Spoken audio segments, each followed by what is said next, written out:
Bien, salut, bonjour à toutes, bonjour à tous. Aujourd'hui, petite vidéo sur les plantes médicinales et notamment sur le millepertuis. Alors, c'est une vidéo un petit peu spéciale, un peu étrange même, parce que c'est une vidéo que j'avais commencé il y a 2 ans et que je n'avais pas terminée. Donc, je vais la terminer là aujourd'hui, cette vidéo. Donc, la première époque de la vidéo, c'est le ramassage donc, du millepertuis et la fabrication d'un macérat huileux en 2018. Et donc, en 2020, aujourd'hui, c'est la fabrication du baume au millepertuis pour soigner plein de petits bobos. Donc vous verrez ce qu'on fait avec cette plante un petit peu magique. La vidéo commence. À tout à l'heure pour la fabrication du baume. Eh bien bonjour à toutes et bonjour à tous. Aujourd'hui nouvelle vidéo et puis également nouveau sujet de vidéo parce qu'on va aborder les plantes médicinales. Voilà, ça fait déjà pas mal de temps déjà que je me soigne beaucoup avec les plantes sous toutes leurs formes. Et donc je voulais faire partager donc, dans mes vidéos donc, mes connaissances à ce sujet. Donc voilà, il y aura peut-être 3 ou 4 volets, je pense, 3 ou 4 vidéos différentes sur les plantes médicinales. Et donc aujourd'hui, on va commencer par le millepertuis. Voilà, millepertuis qui est très intéressant, c'est une plante qui est intéressante pour les problèmes de peau surtout, à pas mal de niveaux différents. Et à cause, enfin grâce surtout à 2 molécules qu'elle renferme, cette jolie plante, c'est l'hypericine et l'hyperforine. Alors ces 2 molécules combinées vont aider à régénérer les cellules de la peau et également à atténuer les douleurs suite à des petites blessures. Donc c'est quand même très intéressant dans la vie de tous les jours. Hein. Une petite brûlure, une petite coupure, des boutons, n'importe quoi. Beaucoup de problèmes de peau vont être réglés grâce à cette plante. Voilà. Cette plante qui s'appelle donc le millepertuis. Donc déjà, comment la reconnaître cette plante? Déjà, on voit que c'est une petite plante déjà. Elle n'est pas très haute. Hein. C'est une plante qui doit faire ici, dans ce champ-là, elle doit faire à peu près 20 cm de haut.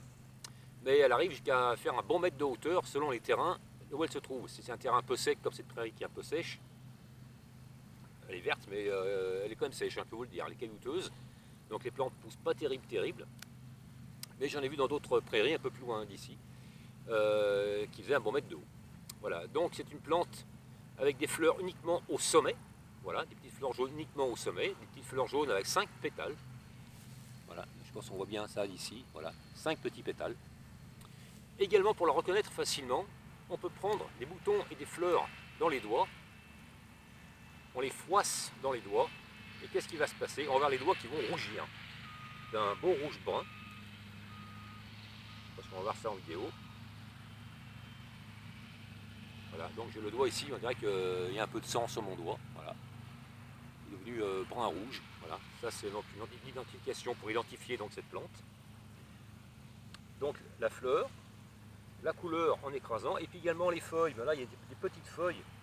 Mais si on prend, et y arriver, une feuille de millepertuis, et qu'on la regarde à contre-jour,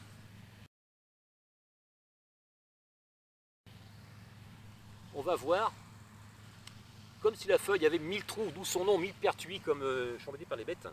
Millepertuis, donc comme 1000 perforations, parce que les feuilles, on dirait qu'elles ont 1000 trous en fait. Mais ce n'est pas des trous. Ce sont des cellules de la feuille qui sont transparentes, qui ne sont pas pigmentées par la chlorophylle. Donc on dirait qu'elles sont percées de 1000 trous. Voilà. D'où son nom millepertuis, 1000 perforations. Donc voilà les trous. La couleur rouge sur les doigts quand on écrase les boutons et les fleurs. Et la forme et la couleur donc des fleurs, un beau jaune soleil avec 5 pétales. Voilà. Donc ça c'est 3 critères pour identifier le millepertuis. Alors qu'est-ce qu'on va faire avec cette plante? Alors cette plante, d'abord, elle contient 2 molécules intéressantes, c'est l'hyperforine et l'hypericine, comme je disais tout à l'heure, qui combinés ensemble vont régénérer les cellules de la peau. Alors les régénérer donc dans quel cas? Dans quel cas d'une petite blessure, on s'est un petit peu coupé, voilà, on s'est donné un petit coup, en masse avec un petit peu d'huile de millepertuis, donc je vous donnerai la recette donc, en fin de vidéo. Et donc le millepertuis donc, va régénérer la peau, va aider à cicatriser, voilà, en améliorant donc la vitesse de cicatrisation donc, des cellules et de la peau surtout. Voilà. Et également pour les douleurs, vous avez un petit coup, vous avez mal, donc hop, on masse un petit peu avec l'huile de millepertuis et la douleur s'estompe. Voilà. Il y a un phénomène de blocage, de signal de la douleur grâce au millepertuis, donc plus de signal, plus de douleur. Voilà, donc c'est encore une des qualités donc, de cette plante. Ça c'est une punaise. Merde. Donc voilà. Également pour les problèmes de genre de rhumatisme, de torticolis, de mal au dos. Donc comme elle bloque un peu le signal de la douleur, en massant également sur un dos, sur un cou, c'est un torticolis, elle va atténuer donc également la douleur. piqûres de moustiques, piqûres d'abeilles également. Donc elle va aider à cicatriser donc, ces piqûres et enlever la douleur et à soulager la douleur quasiment rapidement, quasiment instantanément. Donc c'est une plante qui peut servir dans la vie vraiment tous les jours et relativement fréquemment. Voilà, c'est pas une plante d'hiver, surtout une plante d'été, parce que c'est l'été où on bricole, où on se blesse, où on prend des coups de soleil, où on peut se brûler avec un barbecue. Donc c'est vraiment une plante pour les petits bobos de tous les jours, et surtout en été. Voilà, donc pour ça que je la fais maintenant, et puis c'est une plante qui se ramasse maintenant. Elle se ramasse souvent à la Saint-Jean, d'ailleurs c'est son second nom, la plante de la Saint-Jean, parce que la Saint-Jean, je crois que c'est le 24 ou le 25 juin, elle se ramasse beaucoup donc à cette période-là. Mais là on est déjà le 10 juillet, on peut encore la ramasser. Voilà, donc ça c'était pour les vertus de cette plante un petit peu magique. Voilà, de régénération des cellules, de la peau et de la douleur. Donc elle fait également d'autres choses, cette plante en infusion, mais je ne vais pas traiter le sujet ici parce que c'est un petit peu plus compliqué, donc, puisqu'elle va traiter également les problèmes d'angoisse ou de choses comme ça, quoi, en infusion, mais c'est très compliqué parce que c'est des traitements qui sont longs, qu'il faut également diminuer le traitement une fois la crise passée. Voilà, donc non, je n'aborderai que le sujet ici, des problèmes de peau dans cette vidéo, et pas le reste. Voilà, c'est beaucoup plus simple à réaliser. Donc, comment la ramasser maintenant? Parce que ça se ramasse évidemment. Hein. Donc, alors pour la ramasser, comment on ramasse donc cette plante? Alors moi j'ai une technique qui est simple. On coupe la plante comme ça. Alors on essaie de prendre des plantes avec le plus de fleurs possible.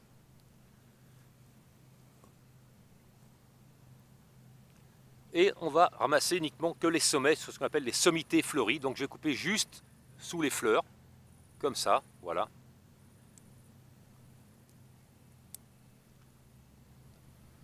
Alors si c'est des plantes où il n'y a pas de fleurs du tout, passez à une autre fleur. Voilà, je coupe juste sous les sommités fleuries, hop, et dans un sac, soit en papier, soit en tissu, mais pas de sac en plastique, parce que ça pourrait être transpiré dedans. Voilà, donc là j'ai un sac en tissu, ou dans un panier en osier hein, aussi, hein. Voilà, mais surtout pas de sac plastique. Voilà. Si vous voyez que dans un champ, il y a uniquement une seule plante, dans un coin, touchez-la pas. Passez à un autre champ, ou un autre endroit où il y en a vraiment beaucoup. Là, il y a beaucoup. On voit qu'ici, là, il y en a quand même pas mal. Hein. Donc je peux ramasser carrément les 2/3 ou la moitié donc, de cet endroit-là. Puis le champ en est plein. Voilà. N'arrachez pas les racines non plus. Hein, n'arrachez pas. Coupez uniquement la plante. Ça ne sert à rien d'arracher la plante qui pourrait se régénérer par la suite. Voilà. Et laissez-en également pour les autres et puis également pour les abeilles qui ont besoin de butiner et de faire du miel. Voilà. Donc ne ramassez pas tout. Si vous avez un petit bosquet donc, de millepertuis, ne ramassez pas tout le bosquet, hein, tout l'endroit où il y en a. Ramassez-en à peine la moitié et passez à un autre endroit. Voilà. Il faut être respectueux quand même de la nature qui nous offre tant de choses. Voilà. Petite fleur de millepertuis. Et donc maintenant, une fois qu'on a ramassé un bon paquet, on va aborder le sujet maintenant de qu'est-ce qu'on va en faire et comment on va traiter donc ces plantes pour en faire donc un remède. Alors ne la ramassez pas au bord des routes, hein, comme là vous voyez, c'est une route, pourtant là il y a, c'est tentant, mais non, pas au bord des routes parce que pour des raisons évidentes de pollution qui est engendrée donc par les véhicules qui passent. Donc évitez les bords de route et également les bords de chemin où des chiens de passage ou des renards peuvent pisser dessus. Hein. Donc ramassez-les surtout en plein champ où les risques sont quand même amoindris.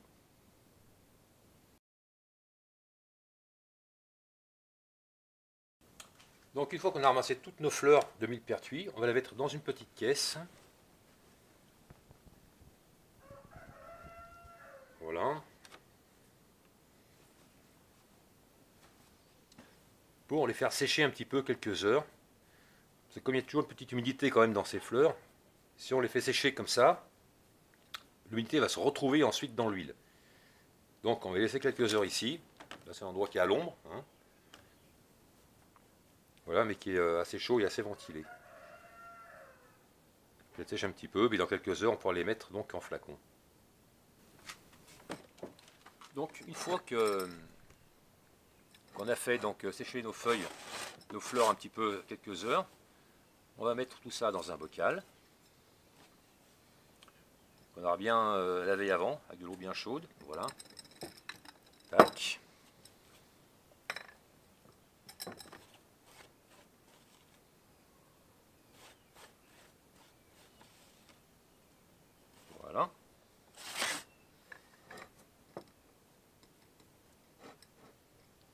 Ah oui, j'ai oublié un truc, je reviens.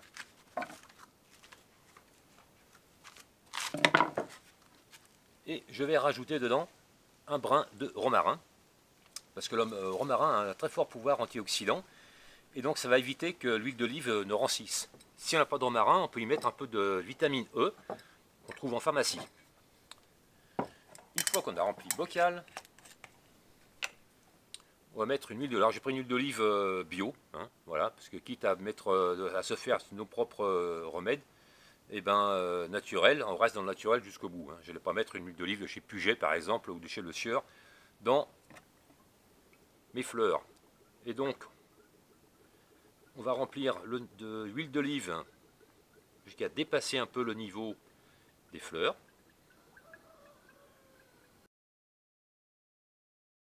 Voilà. J'en ai mis 2 quarts de litre à peu près, quoi. On rebouche tout ça. Et on met le bocal en plein soleil pendant 4 semaines. Et dans 4 semaines, on revoit la question. Donc on fera une petite séquence vidéo entre temps. Celle-là, l'huile, pour l'instant, elle est toujours couleur huile d'olive. Mais dans quelques temps, elle va devenir rouge. Et c'est pour ça qu'on l'appelle l'huile rouge. Allez, en plein soleil.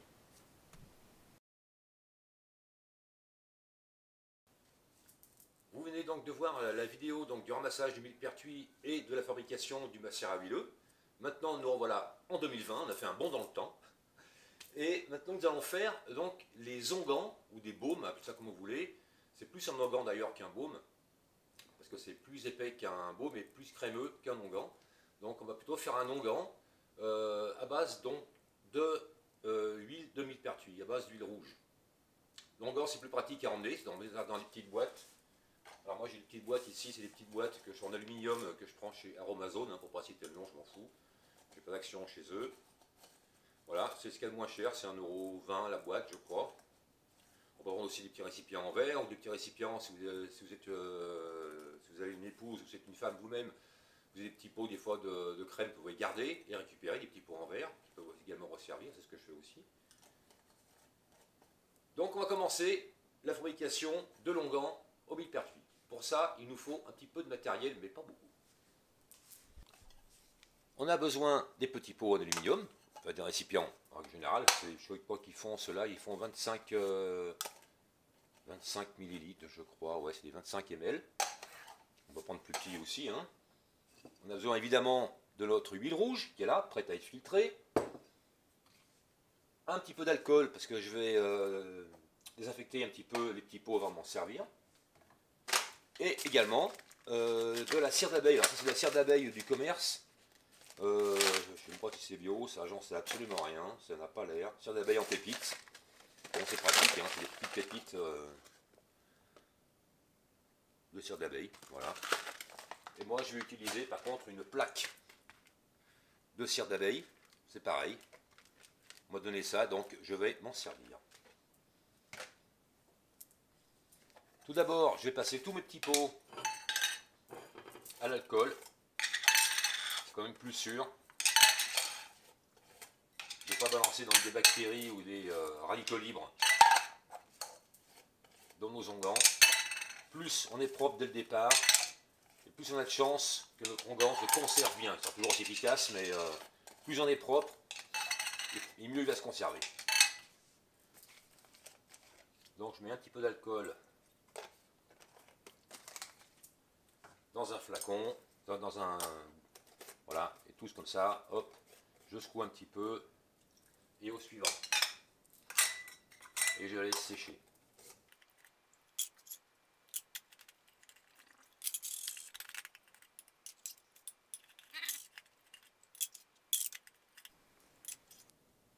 Ensuite, je vais filtrer mon huile rouge. Je vais bien la filtrer pour ne récupérer vraiment que l'huile. Sur un torchon.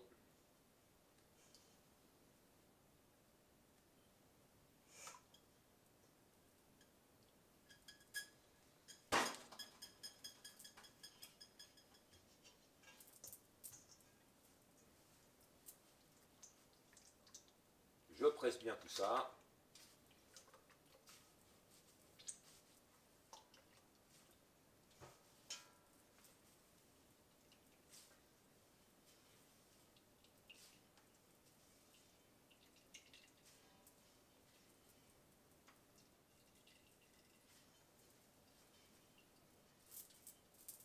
je mets donc les résidus dans mon compost. Puis donc je vais peser mon huile. Hop, elle est là, je vais donc la peser. Parce qu'on a besoin de connaître le poids exact pour mettre la cire d'abeille dedans. J'ai exactement 480 grammes d'huile de millepertuis.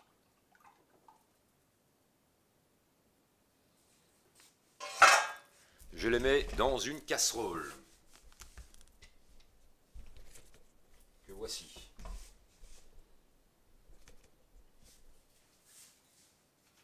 Et je mets 11% de cire d'abeille qui va servir à épaissir l'huile. 480 multiplié par 11%, 52 grammes, 8. Voici mes 52 grammes, 8 de cire d'abeille que je vais mettre dans mon macérat huileux. Un petit bout, ça fondra plus vite.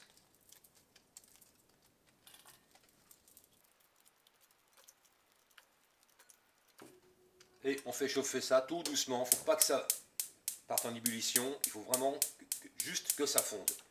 Donc un feu tout doux. Et on attend tout doucement que ça fonde. Tout est presque fondu. On y est presque.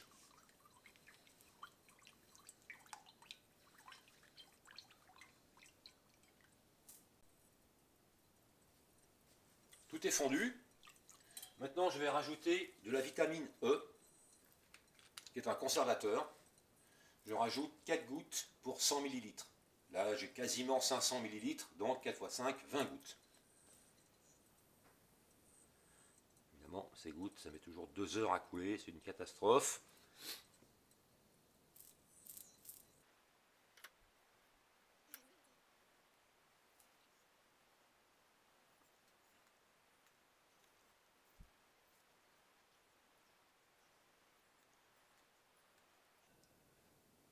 Et 20.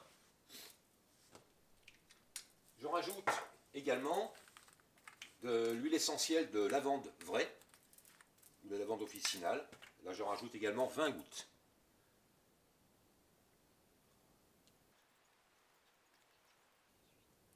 Et 20. La lavande a la propriété cicatrisante et apaisante. Et la régénération également des cellules de la peau.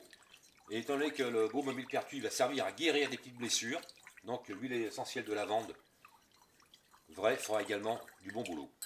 Et on n'a plus qu'à mettre ça en pot.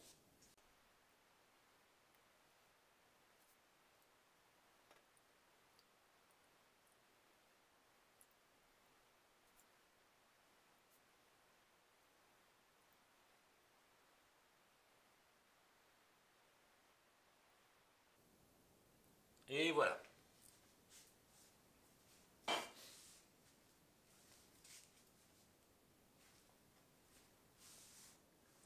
Ces petits pots, on les laisse refroidir. On ne les bouge pas tout de suite, parce qu'il pourrait y avoir de la condensation si on les bouchait maintenant, alors que l'huile est encore quasiment bien chaude. Donc on laisse vraiment refroidir avant de mettre les couvercles. Vous verrez que d'ici un petit moment, l'huile va commencer à se figer et elle sera prête à l'emploi. Une fois que les baumes ont bien refroidi, et bien maintenant, vraiment, c'est une couleur un petit peu marron saumon, léger. On peut enfin les remettre les couvercles et y stocker dans un endroit frais. Et ça stocke, moi je stocke ça pendant quand même pas mal de temps parce que j'en ai encore l'année dernière qui sont encore très bons. Donc voilà, grâce à la vitamine E, ça permet d'avoir un stockage un peu plus long sur la durée. J'ai fait mes petites étiquettes que j'ai collées dessus pour savoir ce qu'il y a dedans évidemment. Et puis en même temps, parallèlement, j'ai fait également un baume à l'hélicryse. Alors de près, on voit pas grand chose parce que j'ai une caméra de merde et de près, eh ben, ça fait flou, voilà. C'est con. Voilà, l'hélicryse, on voit, c'est quand même beaucoup plus jaune que le millepertuis. Voilà. Je suis content. On va pouvoir pouvoir se soigner et soigner les petits bobos de la maison. Bon, bien voilà, nos baumes sont faits. Alors, il faut savoir que pour faire des baumes, c'est toujours sur le même principe. On fait macérer une plante dans de l'huile d'olive ou dans de l'huile de tournesol bio, je précise bien, pendant bien 4 semaines au chaud, au soleil, ou si vous avez un petit four spécial pour aller dans les 40 degrés, pas plus.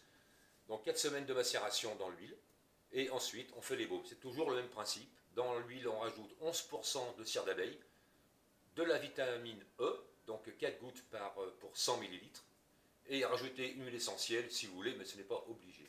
Donc voilà, pensez surtout que ces baumes contiennent de l'huile essentielle, donc évitez d'en donner à des femmes enceintes ou qui allaitent ou à des enfants en bas âge. Sinon, ne mettez pas d'huile essentielle et vous serez tranquille, il n'y a pas de contre-indication pour cette plante.